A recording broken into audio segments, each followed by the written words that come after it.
ஈரோடு கிழக்கு தொகுதி இடைத்தேர்தலை பாஜக கூட்டணியும் புறக்கணிப்பதாக தமிழக பாஜக தலைவர் அண்ணாமலை அறிவித்து உள்ளார். ஈரோடு கிழக்கு தொகுதி பிப்ரவரி 5 இடைத்தேர்தல் நடைபெறவுள்ளது. இங்கு திமுக சார்பில் சந்திரகுமார் களமிறங்கி உள்ளார். இந்த தேர்தலை பிரதான எதிர்க்கட்சியான அதிமுகவும் தேமுதிகவும் புறக்கணிப்பதாக அறிவித்து உள்ளன.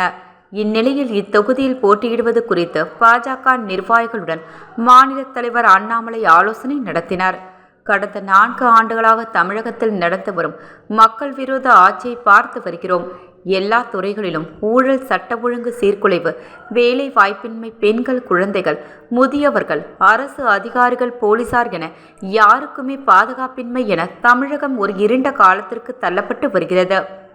அம்பேத்கர் வழங்கிய அரசியலமைப்பு சட்டத்திற்கு நேர் எதிராக செயல்பட்டு கொண்டிருக்கிறது திமுக அரசு.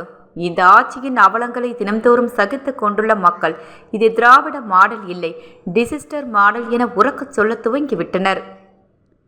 ஈரோடு தொகுதி கழக பொறுத்தவரை நடைபெறவிருப்பது இடைத்தேர்தலுக்கான இடைத்தேர்தல். கடந்த 2023ஆம் ஆண்டு நடந்த இடைத்தேர்தலின் போது பொதுமக்களை பட்டியல் அடைத்து வைத்து கொடுமைப்படுத்தியதை பார்த்தோம்.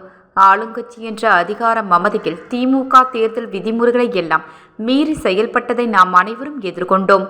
வரும் 2026ஆம் ஆண்டு சட்டசபை தேர்தல் திமுகவை முழுமையாக அகற்றவிருக்கும் தேர்தல். இந்த இலக்கை நோக்கி தேஜக கூட்டணியை தொடர்ந்து செயல்பட்டு கொண்டிருக்கிறது. இதன் நடுவே இடைத்தேர்தலில் மீண்டும் கால்நடைகளைப் போல பொதுமக்களை அடைத்து வைக்க திமுகவை அனுமதிக்க தேஜ கூட்டணி விரும்பவில்லை. மக்கள் நலன் விரும்பும் தேஜ கூட்டணி கட்சி தலைவர்கள் அனைவரும் நன்கு ஆலோசித்த பிறகு ஈரோடு கிழக்கு தொகுதி இடைத்தேர்தலை தேசிய ஜனநாயக கூட்டணி புறக்கணிப்பதாக முடிவெடுத்துள்ளோம்.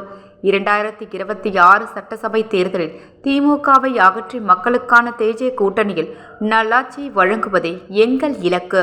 இவ்வாறு அறிக்கையில் அண்ணாமலை கூறியுள்ளார்.